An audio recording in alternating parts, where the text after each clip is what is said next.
Hello. My name is JJ.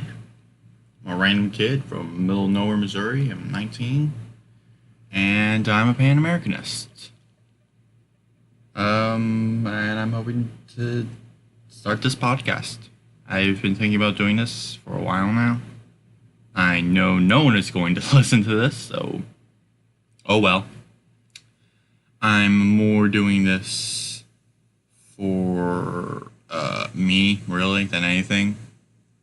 If you listen to this, you listen to this, honestly. I don't know why you would enjoy listening to my voice for however long I do this. But if you do, hey, more power to you, man. So I guess I should explain Pan Americanism. So, Pan Americanism. So to really fully explain it, we will have to look back in history. So first of all, we can look back to, say, Arabia, the Arabs, Pan-Arabism.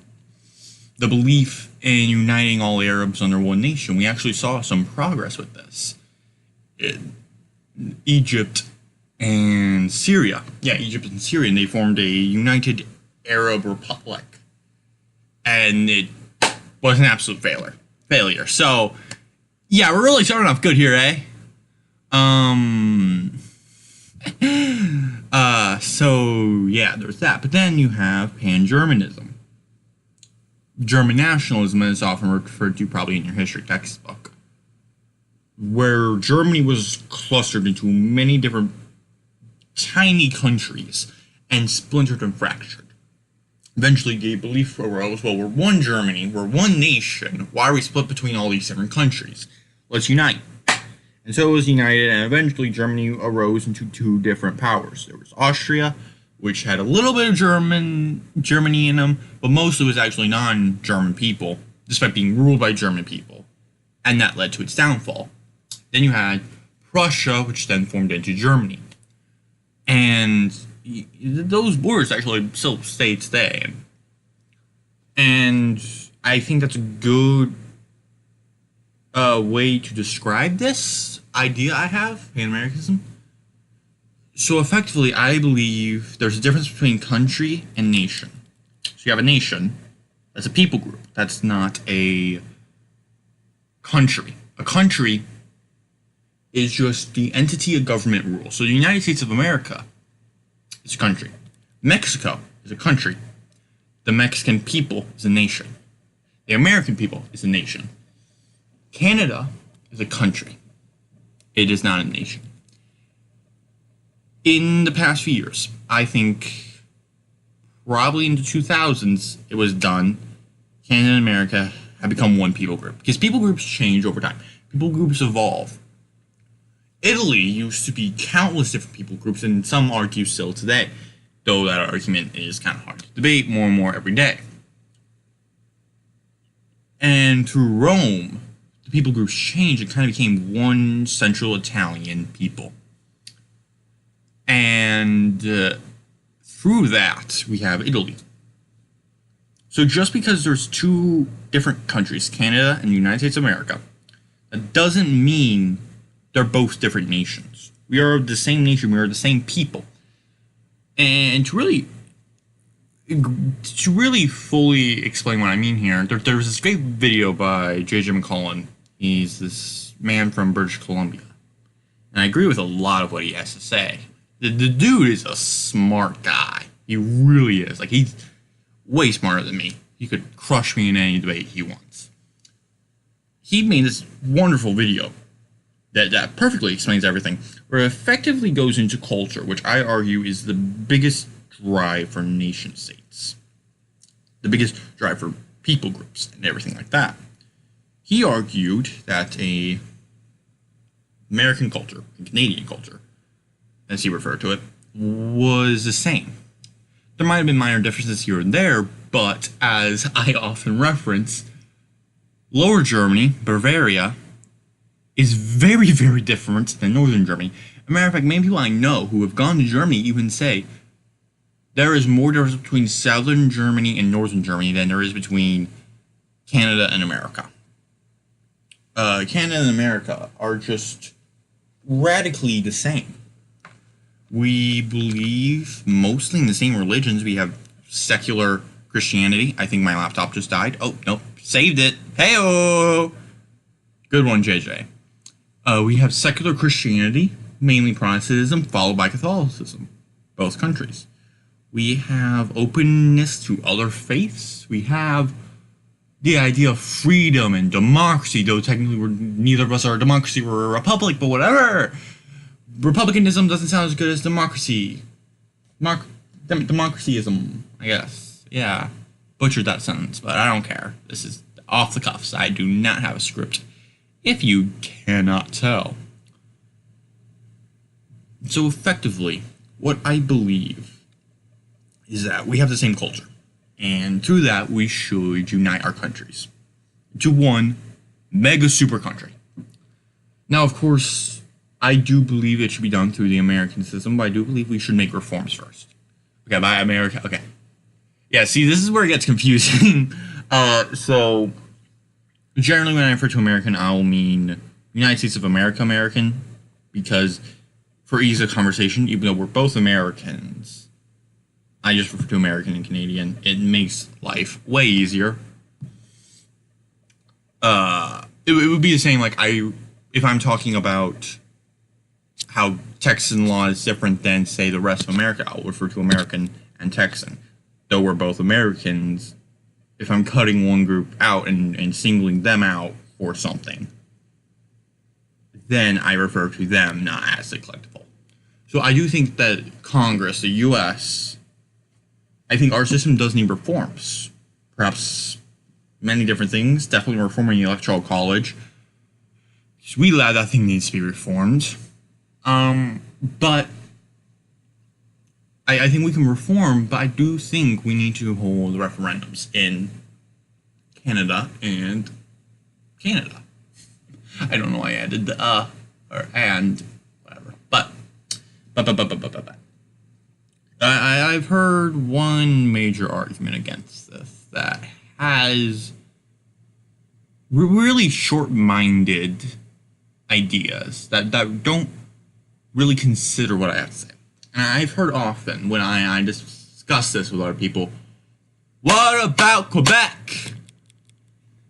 Well, if you listen to what I say, you would know the answer already. Quebec is its own nation.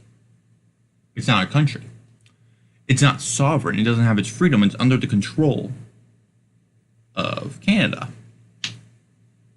Now, they have had referendums and where they mostly agreed to stay, but I do think that there is growing nationalism, which nationalism gets a bad rap. Nationalism is a good thing. It's the same thing as patriotism, just by a different name. We use the word patriotism because we're afraid to call ourselves nationalists. But back to the main point. Quebec, nationalism is growing. And rapidly. I believe so. And I do believe Quebec will eventually leave. And I think that will probably kickstart events that will cause unification. Because I do not believe anyone is going to listen to this. I do not believe anyone is going to hear my voice. I don't believe this is going to start a revolution or anything. I'm just getting these ideas out. Maybe someone will listen. Cool. If you do, feel free to shoot me a comment. Tell me who you are if you're going to listen. I'd love to know who you are. Hell, I might even bring you on. We can find the time. But yeah, so I think Quebec should be its own independent country. Or I think it should. But also, if they want to, they are fully welcomed within the Union. And what I mean by that is there are multinational countries. Probably the most famous would be the United Kingdom, as they are referred to as a country of countries. You have Wales, Scotland, England, obviously, Northern Ireland. They're not all the same nation. They're different nations that form a country. So yes, I would fully welcome Quebec in if they want to come in. I don't think they would. Definitely not, because I don't think we'd give them the same privileges as the current Canadian administration does. I think the current Canadian system of government favors Quebecers way too much. Even Quebecers should admit they get way too many privileges. You know, when was the last time you heard of a Quebecer in Saskatchewan? But yet, Saskatchewan needs to have everything in both languages. It's ridiculous, honestly. That's my hot take. But yeah, so this whole world is out there waiting for us. This world of believing in the map in a different way. Because people groups change more than countries change. And I think we need to accept that. German unification between East and West Germany came through people realizing that they wanted to be the same. Now, they always wanted to unite. Don't get me wrong. They always wanted to unite, but eventually one group realized that the benefits of their system, the communist system, which I believe has no benefits, but they believed had benefits. So when I say their benefits, the benefits of the communist system, I am referring to in their context. The benefits of their system, they realized, didn't outweigh the benefits of unification. Because when a people group are united, that changes the game. Because then you're not going to have arguments. You're not going to have... We're Canadian. It's often said that Canada is defined by being not America. They will do anything in their power to say, hey, we're not Americans. Despite the fact they are. And I think if they were to come to accept that, I think that would make things way better for both of us. And just, man, and this is actually weird to actually be talking about this instead of just typing about this on a blog that no one reads ever.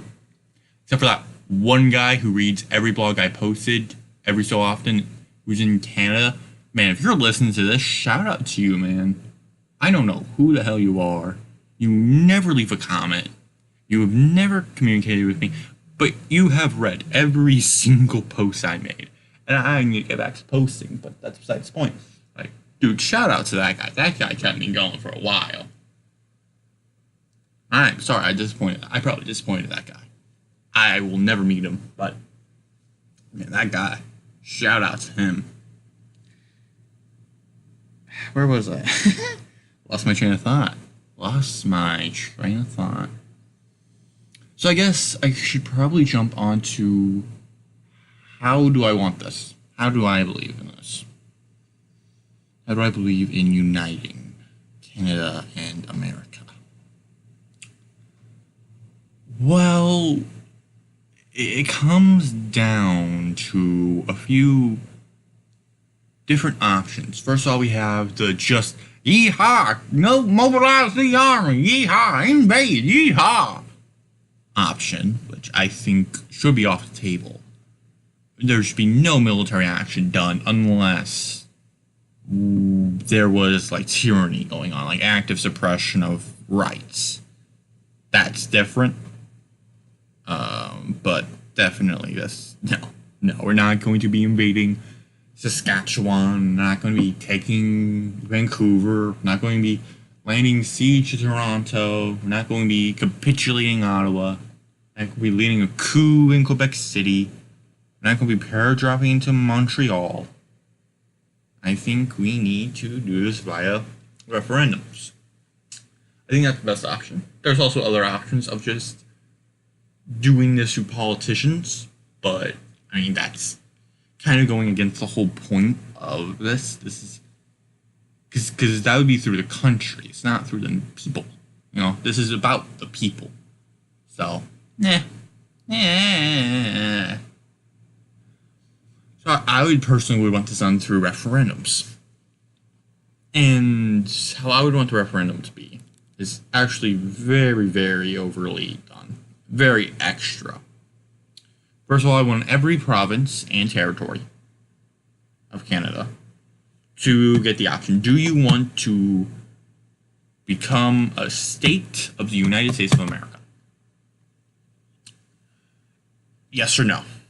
So there's that. Very simple, right? Well, then I want, if no, if one other province voted yes, would you want to? And then so on and so forth until you get every province. If every other province voted yes, would you want to? I think we should do that purely just to prevent, like, Prince Edward Island from being like, oh crap, we're the only ones who voted no, and now we're kind of screwed, you know? I definitely think this would be the best way to do it. There surely are other ways, yeah. But, in truth, do we really care about those? I think we shouldn't. Because just, I don't know. I think we shouldn't because, sorry, lost my train of thought again. I think we shouldn't care about the other ways and shouldn't even put them on the table because that's anti-people. That is against the will of the people. You know, going through the politicians, against people, going through the military, against the people. Doing how we did to Hawaii, where we just took over their economy. That's against the people. We need to do it through the people. Now, let me be perfectly clear. Over time, the United States is going to gain more control of Canada. Our economies are becoming more intermingled, and as the United States having much more of the GDP, we're going to have a single economy sooner or later. So, you know, that's going to happen. And yeah. Hold on. Need to pause this. Let's hope I can resume. Sorry about that. Hopefully that all stays as one audio clip. If not, I am so screwed. But yeah, where was I? Yeah, I was talking about referendums and stuff like that. By the way, sorry for my fan. It is hot as hell in my room. Thanks, global warming. Thanks, Obama. Haha, smash those libtards. But I think we should understand that Canada and the U.S. need to definitely at least share more cooperation, even if you don't believe that we're the same nation. Even if you don't believe we're the same people group. Definitely we need to be cooperating much more than we are. Definitely we need to, I do think a good option would to have open borders between us two. You could just drive straight from Houston, Texas, all the way up to none of it. You know, just drive straight up to none of it. I would not understand why you would do that. That sounds like a terrible, awful drive. You would probably end up having to go through Missouri, which, why would you ever want to come here? Dear God. But yeah. I do think that's a good idea. I do think we should slowly be incorporating each other into more daily life. I think probably, weird idea, having the same internet systems, completely the same internet, even having the same internet service providers, having similar styles of taxing, definitely bringing us closer because we're already so close. There is no downsides from us getting closer. Even if you believe that there's a line, like, okay, we should stop here because that's impeding on national sovereignty. Okay, cool, soy bro. Don't care. You can't impede on national sovereignty if you're unifying the same nation. That's just how it works. Now, I guess some people are going to ask, if anyone watched this, someone somewhere is going to ask, do you really believe this is going to happen? And I just want to say, the hell are you on? The hell are you on? Like, I always hated that phrase. Do you really think that's going to happen? You really believe that? Well, yes. I believe that if we work hard enough, we can do it. Well, you're insane.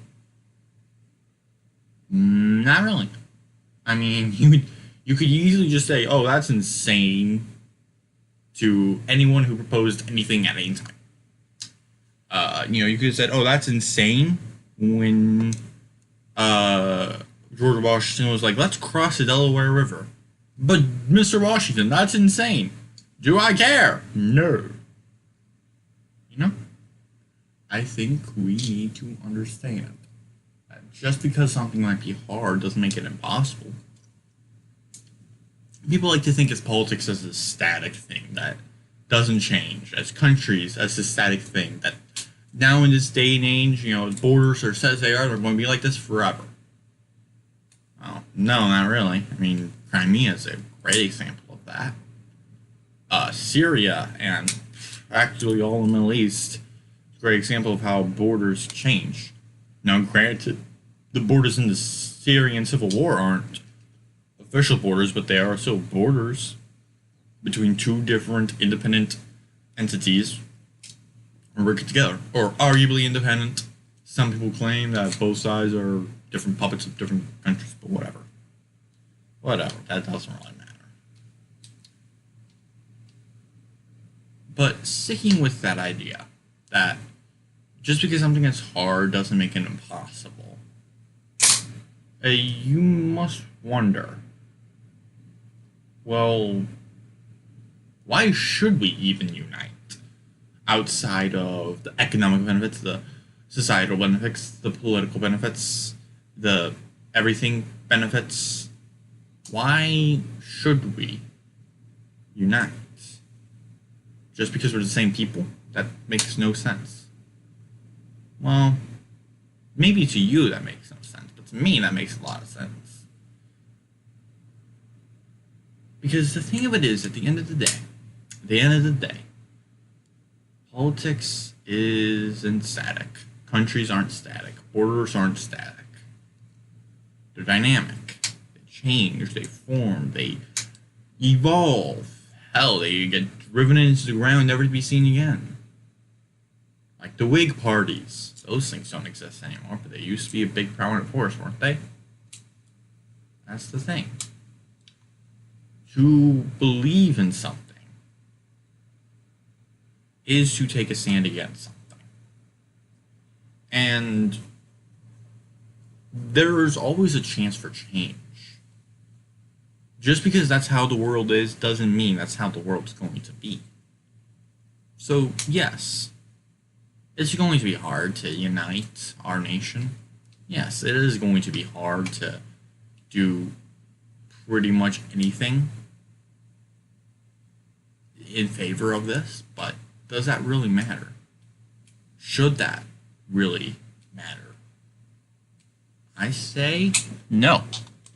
I say we can do this. We're Americans. We landed on the moon. We learned how to rip open the very building blocks of the universe just so that we could effectively dab on our enemies.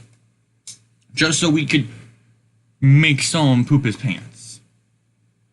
We have done so much. And for people to say, oh, that's a stupid idea. No idea is stupid. And this is something I think everyone needs to know. Everyone needs to hear. Every idea you have, every belief you have, every time you believe in something, that is not in any way, shape, or form a stupid idea. I believe in creating a third branch of Congress. You might find that ridiculous and insane, but that's not stupid. There are some people who believe in annexing the Baja California from Mexico. I think that's insane. I think that's impractical. I don't think that's a good idea, but that is not a stupid idea. There are arguments for it. Every idea ever created by mankind,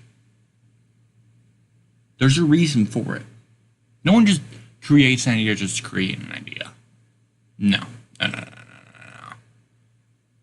Everyone creates an idea to believe in something, to think something, to do something.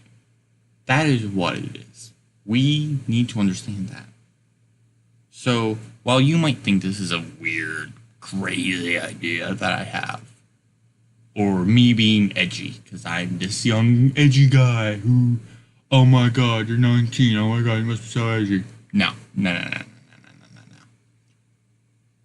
The world is changing, and we need to change with it. I do truly believe that in the coming years,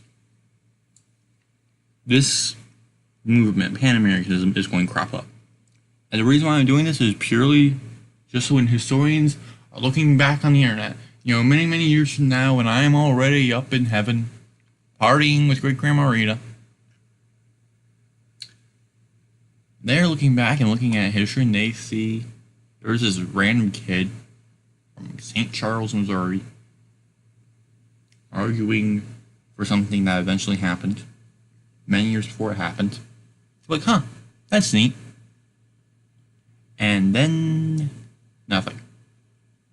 Yeah, that's what I believe. That's why I'm doing this. Because I think it's important to get your ideas out, because it adds to the history of the world. And history is important. I think getting our ideas out shows us a timeline of beliefs. It shows us, where did an idea start cropping up? How did it start cropping up? It gives us much more insight on why an idea cropped up, because I do truly believe this is going to crop up. And I'm by no means going to delete all of this. Hell, when this does happen, no one is even going to know my name. Now, let me be perfectly clear. This is not inevitable. This can always be prevented. Anything can be prevented. Nothing is inevitable. And nothing besides, 1 + 1 is inevitably 2. Nothing that is, a law of the universe. But nothing is inevitable. And you must understand that. Because maybe you're listening to this and you're a full-on Canadian nationalist and you just hate the words I'm saying. Well, continue listening. Maybe you might find a flaw in my argument. Maybe you might convince me to become a Canadian nationalist.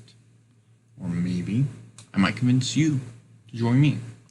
Or maybe you might find a way to stop this entirely. Prevent this. Or maybe hell, you might even find a way to argue that it should be the other way around. But in the end, I do think that this is something that should happen. And by the way, I want to make it perfectly clear that I am completely content with the United States becoming a part of Canada. I am completely content with that. Though I think that would be very impractical, and I think that would put a strain on the Canadian system, whereas America, the United States, taking on Canada, we've taken on Texas, and we were mostly fine. Ignoring the Civil War, but the Civil War was already, ball was already rolling, so, it was inevitable. Well, kind of, you know what I mean. I just went on a whole spiel about nothing inevitable, and I was like, oh, well, it was inevitable. Just goes to show you how ADD I am. But, no. The Civil War was going to happen, most likely, even without Texas, so, I just want to clarify that. But we can unite. And we should. No matter what, no matter when, no matter why, no matter how. Voice what you have to say. Because I'm willing to guess you're probably an American. Whether you're from the US, from Canada. Okay. You're an American. You have the right to speak because you're a human. Every human has the right to speak. It's a God-given right. And yeah, that is something that you need to understand.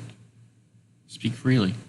Do not worry about what someone else will say. I know that's kind of hypocritical of me because I'm trying to make sure no one hears what I'm saying right now.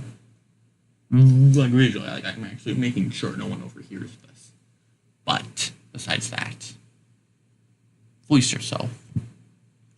As the motto of YouTube, broadcast yourself. Well, YouTube kind of disagrees with that nowadays, but whatever. And yeah, I guess I'm going to be ending this soon. We're almost at 30 minutes, if I am reading correctly. I just want to say thank you for listening.